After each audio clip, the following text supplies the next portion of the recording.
In my first 10 years in the Supreme Court, I never gave interviews to media and never even answered calls or texts from media. I was the quintessential justice who spoke only through his decisions.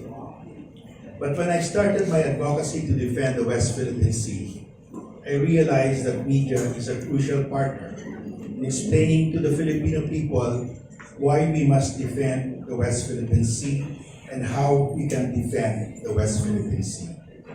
So I accepted interviews and answered calls and texts from media, even as I went on a lecture tour in the Philippines and abroad to explain the West Philippine Sea issues.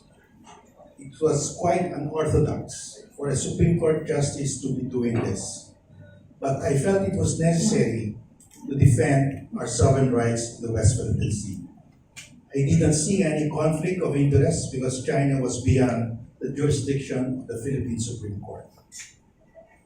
In my foreign lectures, I, of course, secured the approval of the court and bank every time I traveled abroad. My lectures did not affect my work since I still managed to maintain a zero backlog until my retirement. The only difference was I had to work doubly hard, which made me look forward to my retirement day. Now that I have retired, I will be writing a weekly column in a major national daily newspaper. In a way, I will only be resuming my affiliation with media since I was writing a weekly column in the same major daily before I joined the court. I will, of course, continue my lectures throughout the country and abroad whenever possible, until the Filipino people and the world will be on the same page on the West Philippine Sea.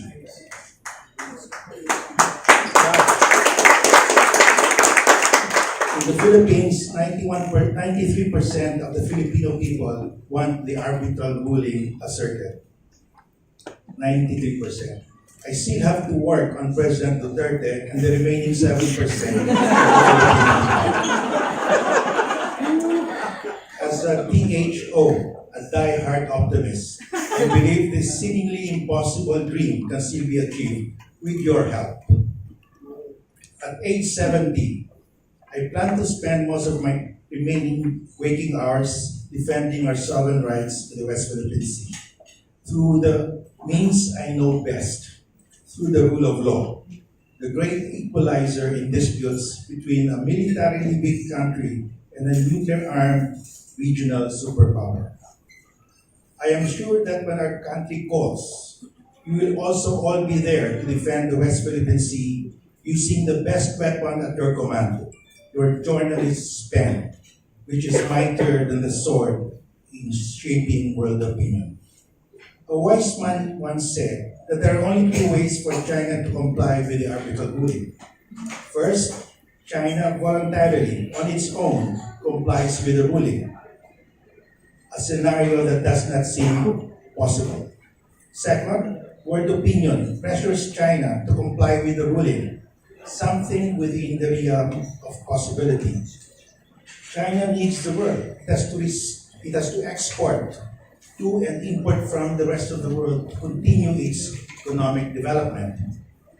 Shaping world opinion, starting within the Philippines and spreading throughout Southeast Asia and then to the rest of the world, is tailor-made for journalists like you. All you have to do is to tell the historical truth about the South China Sea, a truth affirmed by the arbitral ruling that China never owned or controlled the South China Sea throughout its history. So, thank you so much for attending this testimonial. I'm truly honored by your presence here tonight. A pleasant evening to everyone.